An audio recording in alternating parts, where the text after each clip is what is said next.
Hello and welcome to the ISJ Leaders in Security podcast. My name is James Thorpe and I'm delighted to be joined by Rachelle Loyear, Vice President of Integrated Security Solutions at Allied Universal, and Noah Price, International Academy Director for G4S. Rachelle has spent a career building and managing programs in corporate security organizations. Focusing strongly on security risk management, she has been responsible for ensuring enterprise resilience in the face of many different types of risks.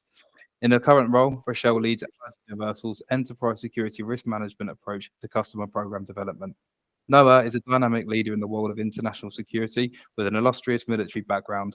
His skills and service record laid the foundation for a transition into the private sector, and he joined G4S in 2007 as Operations Director for a specialized business unit. He took on the role of International Academy Director in July 2022. Rachelle, Noah, it's great speaking with you today. How are you both? Really good. Excellent. Thank you. Thanks for having us. No, my pleasure. And as I'm sure many of our listeners will already know, in September this year, G4S and Allied Universal confirmed the publication of a highly anticipated World Security Report. Not only has the report highlighted that global companies lost a combined $1 trillion in revenue in 2022 due to physical security incidents, but it also suggests that economic unrest could be the greatest security impacted hazard in the next 12 months.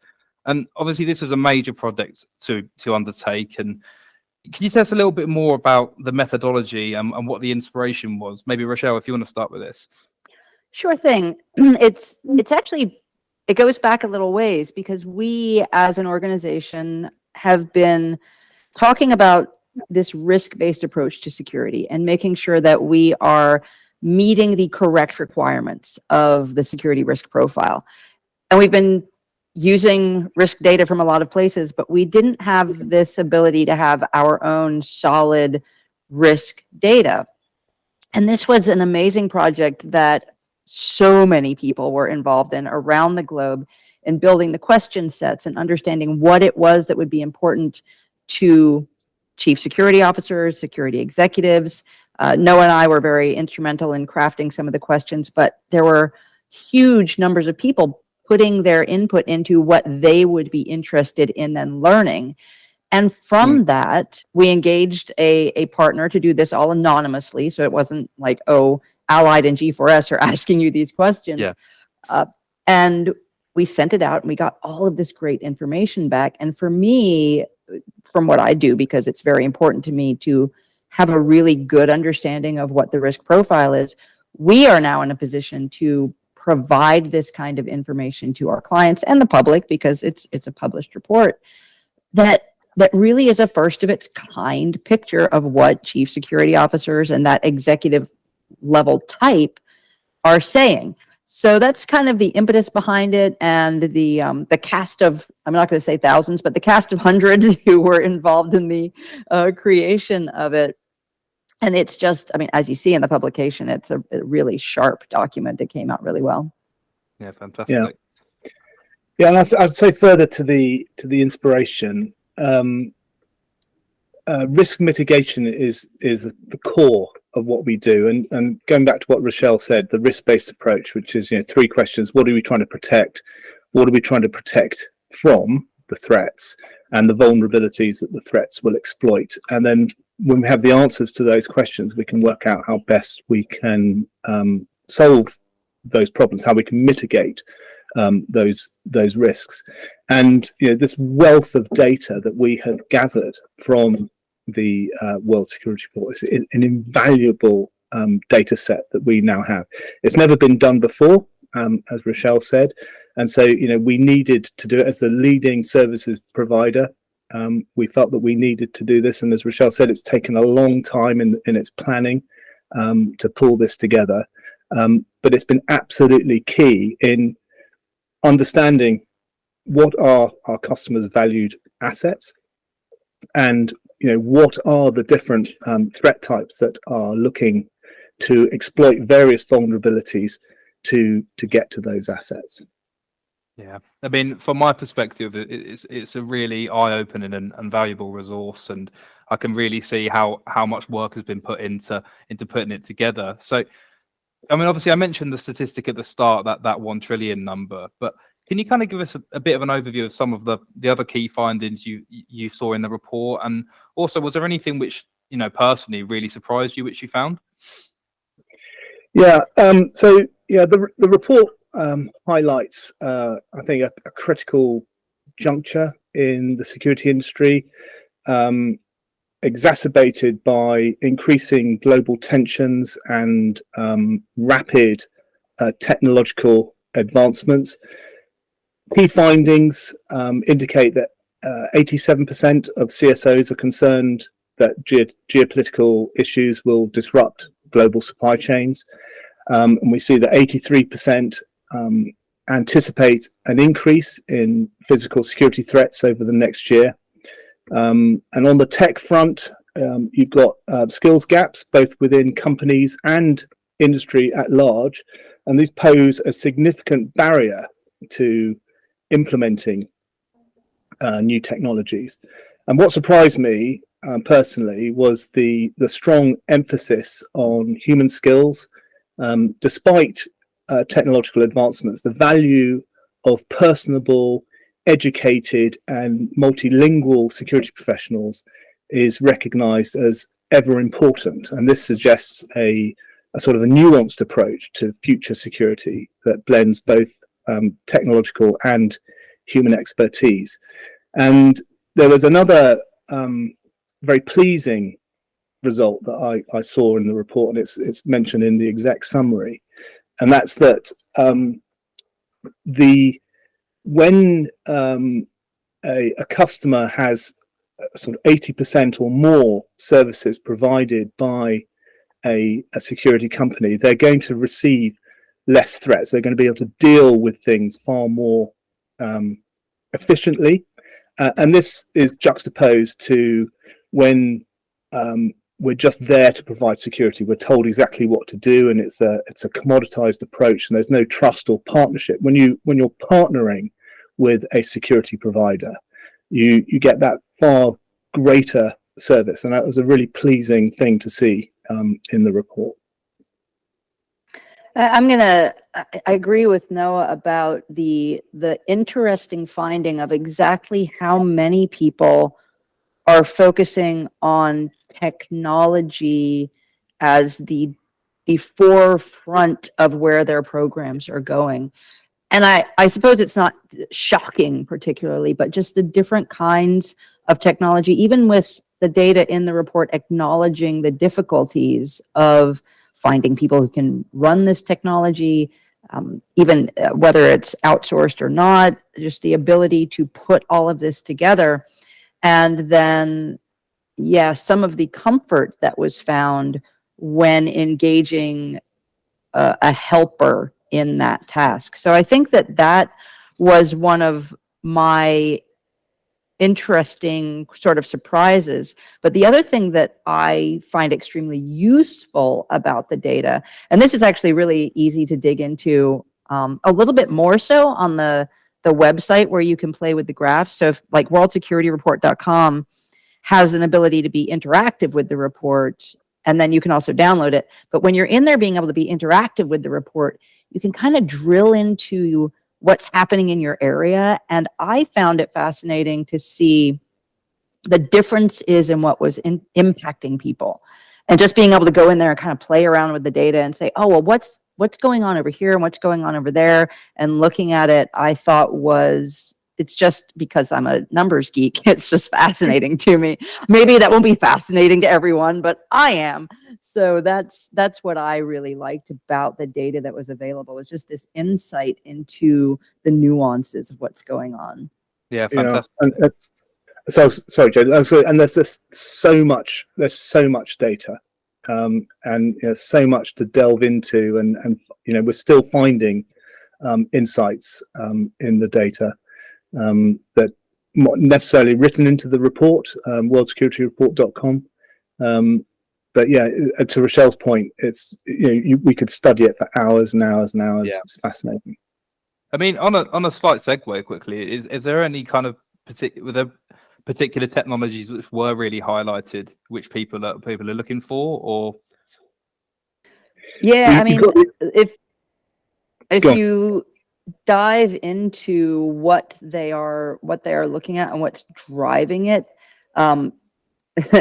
anything with the letters AI associated with it, very, very high. So people are really looking for ways, and I'm one of those people. AI to me means artificial intelligence, but it also means automated intelligence, that kind of futures. Nothing's really quite artificially intelligent yet, but all of those technologies, it's clear that people are looking for ways to do things faster and more proactively. There's some biometrics in there. There's some Internet of Things that's going on, but that this real drive towards wanting to honestly use data, use what you collect, and then have computers give you a helping hand. They're not giving us the answers yet, but giving you a helping hand. I was fascinated by how high those were in comparison to some of the things that I thought drones would be much more in the forefront. Robots, yay. And they're a little lower down the list instead of this data-driven look at things, which makes me happy because you get a better solution when you ground everything in data and information rather than gut feel. So I'm very excited by that idea that people are like, oh, yes, let's look at AI intelligence and this and this. Like, yes, let's look at it and make sure it works first and it meets your risk profile. And then let's drive in that direction. Yeah. The questions came, the survey was conducted, 4 or 5 months after ChatGPT hit the scene. And I think AI was the topic of choice at the time, and AI is really, really exciting. And I think it's reflecting back on what Rachelle just said there. It's about using technology as an enabler.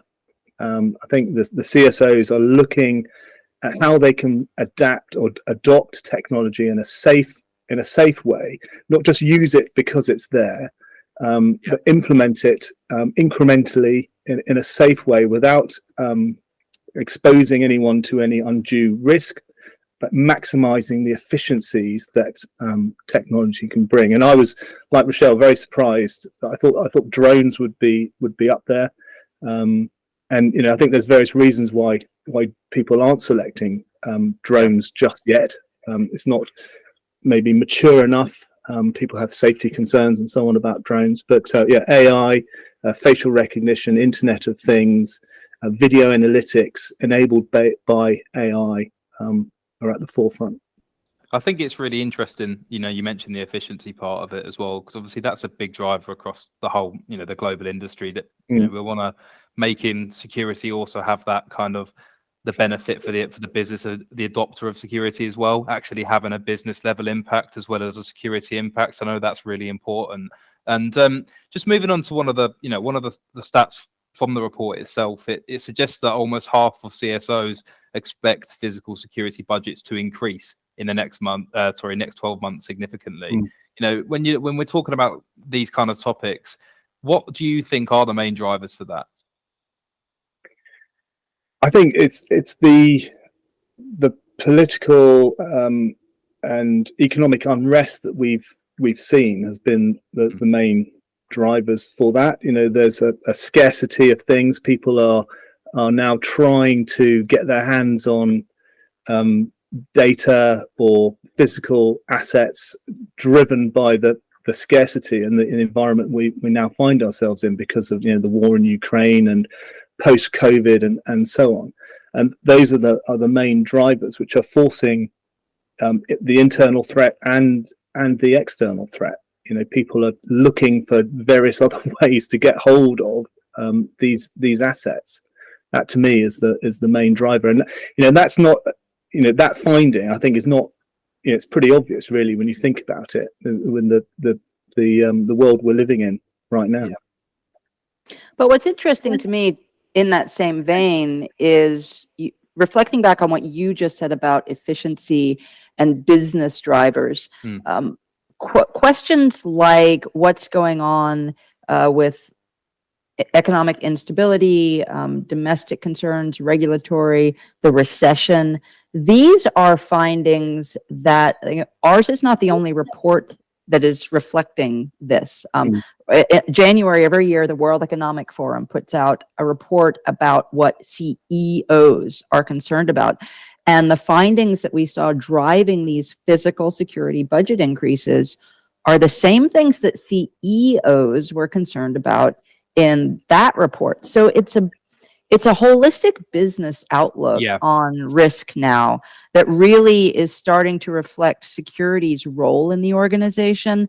And I think, like, I was surprised by the finding that security budgets are going up. Yeah. But then when I reflected on it, I thought, yes, because security is becoming more and more a business enabler, because more of the industry is adopting this language of, we have a risk and we have to figure out a solution for it, and these are the drivers, rather than the old style of a couple decades back of, give me some money and I'll protect you. It's a very different conversation that people are having now, and they're able to use all these kinds of great reports. They're out there on the public internet, able to be found, and it's changing the nature of the conversation to something that is much more elevated and business-like, and can be accessible to that C-suite in a way that it wasn't before. Yeah. Yeah, I was going to say also, take one inalienable truth about security is it takes something bad to happen for security to improve.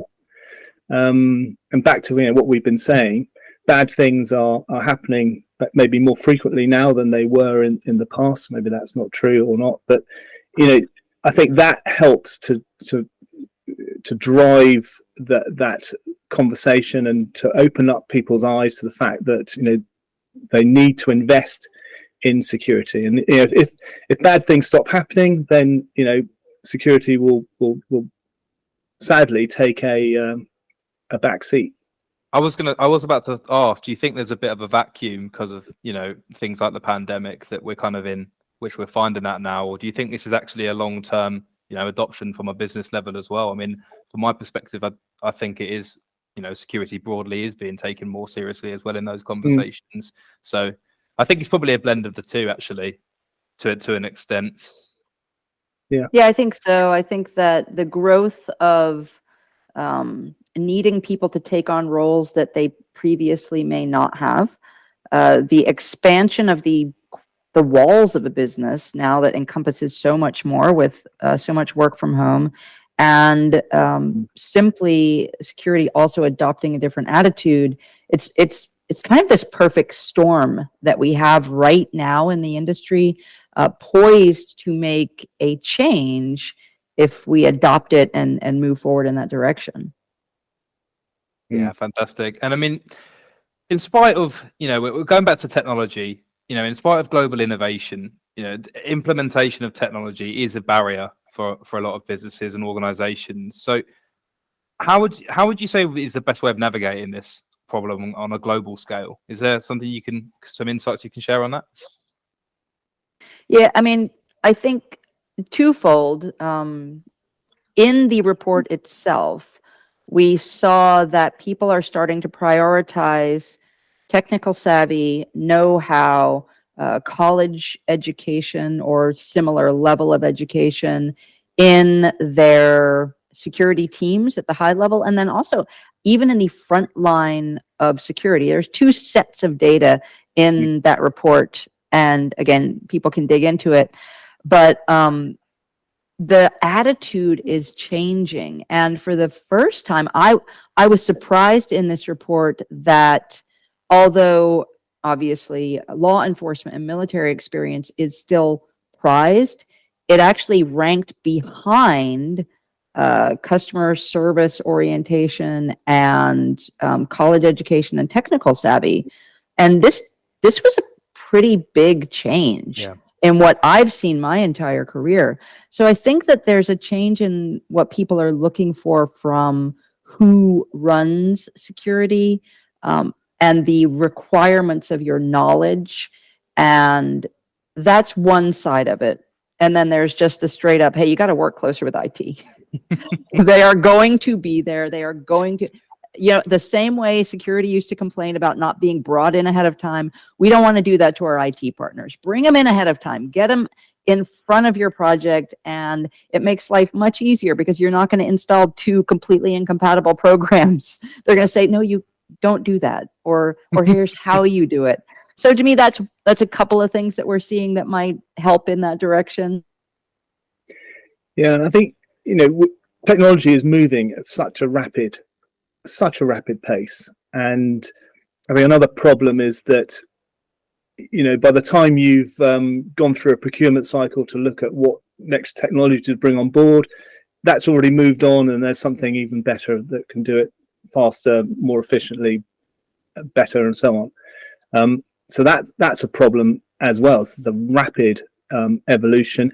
You've also got companies will have different procurement cycles for different technologies. They split it out to de-risk themselves. So they'll have a manpower provider, access control maybe done by somebody else, CCTV done by somebody else, and it's about having the confidence, back to what I said at the beginning, to go with maybe one supplier, to bring it all in together, to benefit from the synergies of one provider having oversight of all of these things, and in so doing, that reduces the vulnerabilities that can be exploited.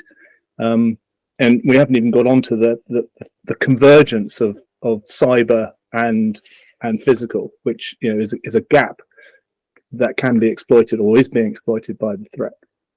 Yeah, I mean, obviously we've kind of we've touched on a lot around technology and automation and things like AI, and obviously there's a lot of conversations right now, however much you believe them or not, in lots of industries about whether AI is going to replace jobs, it's going to replace people, but ultimately the security industry particularly is built around people. People are at the heart of it and at the heart of what companies protect.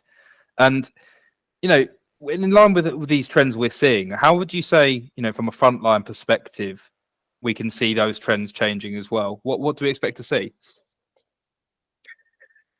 I think we will. I think in our lifetimes, and I may live to regret saying this, but I think in our lifetimes we're never going to see the eradication of boots on the ground. We will always need that ability to respond, and respond in a physical sense. And as we've seen, technology, 100 years ago, there wasn't the technology around to do what we can do now. And back to what we've been saying, it's an enabler. It's enabled the boots on the ground to perform more efficiently. And we've been able to reduce the volume of boots on the ground. But you will get to the point of an irreducible minima where you can't reduce any further, but you can then start to optimize the effectiveness of that resource on the ground. And we're going to start to see, with the technologies that we're bringing in, a more technologically savvy security officer who can interpret and use all these technologies that we're availing to them more efficiently. So there's a change in the type of security officer that we are going to need to recruit in the future to be able to utilize these technologies to their full effect.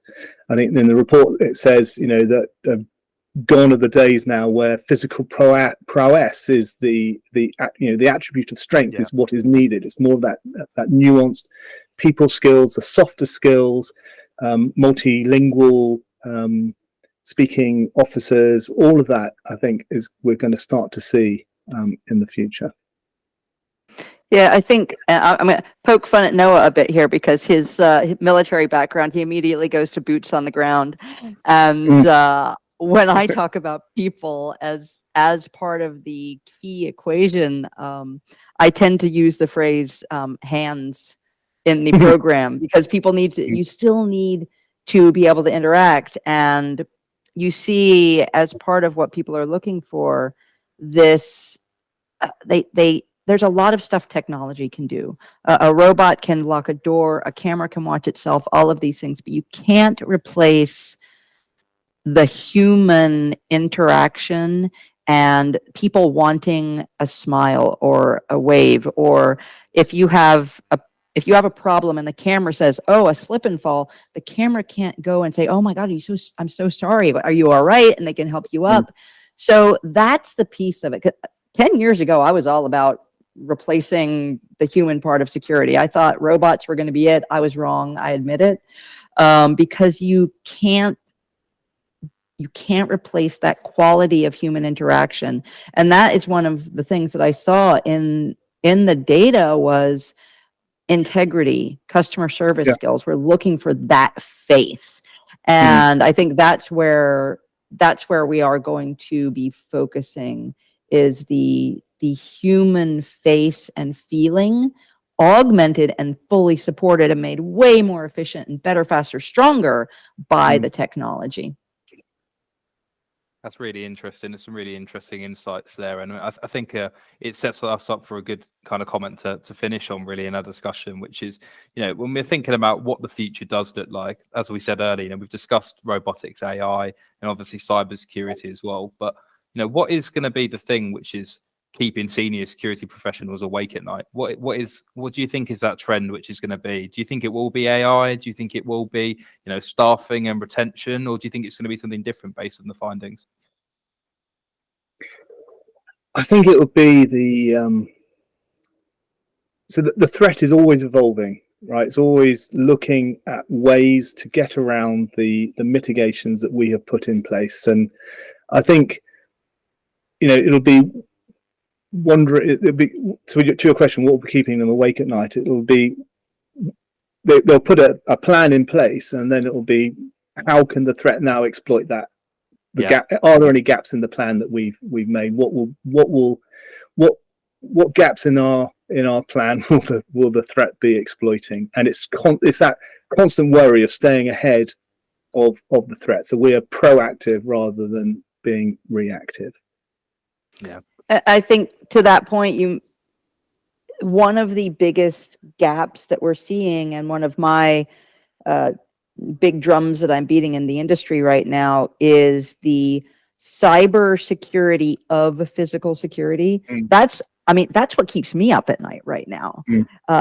We are going so fast with technology that if you don't have a partner helping you make sure that everything you're putting in to your physical security program, all your hardware, all of your cameras, all of these endpoints, if you are not applying the appropriate cyber security to your physical security system with somebody with a program, somebody with they know to lock the cyber door behind them when they leave, that is just leaving you open to being the next security director who let the hack happen through the security program. That to me is that is keeping me up at night on behalf of the entire industry, which is why I'm out there speaking about it all the time now. I'm doing presentations about, to me today, yes, please remember to cyber secure your physical security program. And it's linked in with all of these great advances, and every individual product is typically very secure, but you've got to mix them together right. You've got to install them correctly. And so and there's a lot of data in the report that talks about the convergence of cyber and physical. So go out there, check it out, read it. Shameless plug, worldsecurity.report.com. The data is there, dive into it. But that, I think, is a big next thing that we all have to be on the lookout for. Yeah. Fantastic. Well, look, I think that puts us at a really good place to kind of wrap up the conversation, really. Noah, Rachelle, thank you for your insights. It's been really, really great to speak with you. To everyone listening, as we were just saying then, go and check out the World Security Report. It's a really interesting read. I think for, anyone working in pretty much any role, really, in the industry, there's something to learn from everyone. I think we could probably talk forever about things like convergence and cyber, but I think that ties into a lot of good things we've spoke about today. So once again, thank you for joining me today, and catch up with you soon. Thanks for having us. Thank you so much.